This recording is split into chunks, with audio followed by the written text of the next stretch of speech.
யார்கிட்டயும் சொல்லாதீங்க. நம்ம இன்னைக்கு ஒரு சிறப்பான சம்பவத்தை திருடி சாப்பிட போறோம். ஸோ நம்ம ஸ்கூல்ல இல்லை காலேஜ்ல எல்லாம் போகும்போது இந்த மாதிரி ஒரு மரம் இருக்கும். ஸோ இந்த மரத்துல இருந்து தான் இது வரும்.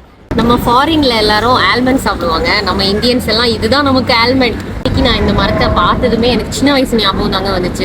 ஸோ வீட்டில எல்லாம் இந்தியாக்கெல்லாம் போகும்போது அம்மா கிட்ட மெயினா அந்த வாலாங்குட்டையாடா என்ன வாதுமை வாங்கி இதை உடச்சி வச்சுக்கோமான்னு சொல்லுவேன்.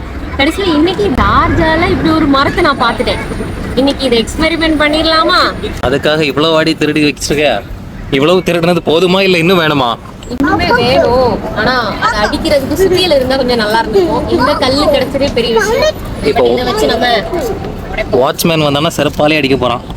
திருடிய தடி திட்டிக்கும். ஒரு பேக் நிறைய தூக்கியாச்சு. என்னடா ஒண்ணுமே சொல்லாம போத்துற? இது உங்களுடைய 100வது திருட்டு.